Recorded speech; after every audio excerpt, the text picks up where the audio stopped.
रानी रुक्मणी मैया की जय। हम लोग जहाँ खड़े हैं ये भगवान कृष्ण की नगरी द्वारिका नगरी, और द्वारिका नगरी से करीबन 2 किलोमीटर की दूरी पर भगवान द्वारिकाधीश की बड़ी पटरानी रुक्मणी देवी के मंदिर पे हम लोग खड़े हैं। ये भगवान कृष्ण की बड़ी पटरानी है, फिर भी भगवान द्वारिकानाथ के मंदिर से ये मंदिर अलग क्यों है? तो इसके पीछे रीजन ये है कि रुक्मणी देवी राजा भीष्म की कन्या, महाराष्ट्र विदर्भ प्रांत अमरावती शहर कौंडल्यपुर करके गांव, और भीष्मक राजा की इस कन्या का भगवान कृष्ण हरण करके रुक्मणी रानी को ये द्वारिका नगरी में लेके आए। चैत्र मास शुक्ल पक्ष की एकादशी के दिन रुक्मणी देवी के साथ भगवान द्वारिकानाथ ने शादी के फेरे लिए और रुक्मणी माँ को बना दिया सोने की द्वारका की महारानी। जब शादी संपन्न हो गया तो द्वारिका नगरी से करीबन 50 किलोमीटर की दूरी पर ऋषि दुर्वासा ऋषि का आश्रम आया हुआ है, और वो छोटा सा गांव का नाम है पिंडारा। ये द्वारिकानाथ और रानी रुक्मणी सज-धज के अपने रथ में विराजमान होकर दुर्वासा ऋषि के आश्रम पिंडारा गांव गए और हाथ जोड़कर दुर्वासा महाराज को अपनी सोने की द्वारिका में कृष्ण रुक्मणी ने भोजन का न्योता दिया।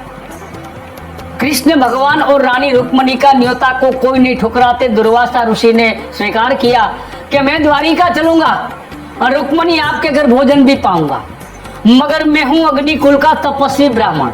जिस वाहन के ऊपर ये घोड़े बैल लगाए जाते हैं उसके ऊपर मैं कभी सवारी नहीं करता हूं। अगर आपको अपनी सोने की द्वारिका में भोजन प्रसाद कराना है, आपके रथ के अंदर मेरे को विराजमान करवाना है, तो पहला काम ये करो, आपके रथ में से ये अश्व घोड़े को आप हटा दो और उसकी जगह आप पति पत्नी स्वयं अपने हाथों से ये रथ को खींचते खींचते अपनी सोने की द्वारिका में ले चलो।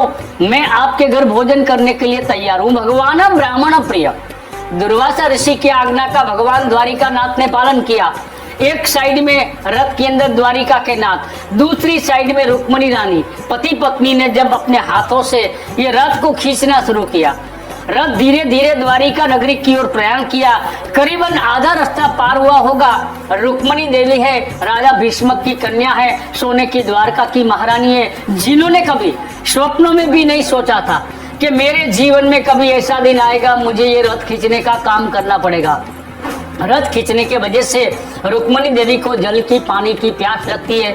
वो भगवान द्वारिकानाथ को कहती है कि हे अंधाता, अब मेरे से रथ खींचा नहीं जाता है, मेरे हाथ में पैर में छाले पड़ गए, मेरा कंठ व्याकुल है, मुझे जल की प्यास लगी है, परमात्मा आप हमें जल पिलाइए। भगवान द्वारिकानाथ ने रथ को बीच में रोक दिया, अपना दाहिना पैर का अंगूठा भूमि में दबाया, भूमि में से माँ गंगा को उत्पन्न किया, रुक्मणी देवी को गंगाजल पिलाकर उसकी सारी प्यास बुझा दी। ये जगह द्वारिका नगरी से करीबन 23 किलोमीटर दूर टूपनी करके एक छोटा सा गांव।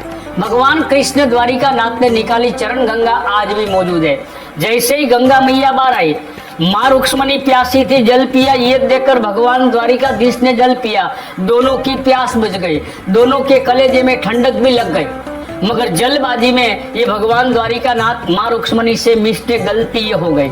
रथ में विराजमान माँ मुनि दुर्वासा ऋषि को पूछना चाहिए, महाराज आपको जल प्रसाद पीना है कि नहीं। दुर्वासा महाराज को नहीं पूछा। दुर्वासा ऋषि है वो क्रोधी ऋषि है, उसको गुस्सा आ गया, उसने भगवान कृष्ण और माता रुक्मणी को श्राप दे दिया।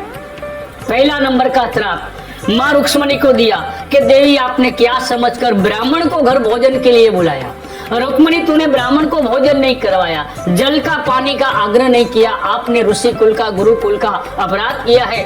देवी मैं आपको श्राप देता हूँ कि तुम भगवान द्वारिकानाथ को इतना प्यार करती हो, इतना चाहती हो, मेरा श्राप रहेगा आपकी द्वारिका नगरी में आपका और भगवान द्वारिकाधीश का 12 साल का जुदाई हो जाएगा। तो भगवान के वियोग में ये पवित्र भूमि जहाँ आप खड़े हो वहाँ 12 साल तप और भक्ति किया।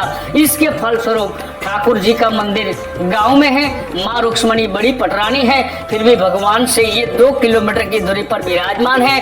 All over India, all over Hindustan के अंदर रुक्मणी देवी का प्राचीन मंदिर सिर्फ 2 जगह के ऊपर आया हुआ है। एक मंदिर ये द्वारिका नगरी में, दूसरा मंदिर महाराष्ट्र के अंदर पंढरपुर में विठ्ठल रुक्मिणी का मंदिर है। इस मंदिर का निर्माण भगवान का परपोता राजा वज्रनाभ ने इस प्राचीन मंदिर का निर्माण किया है।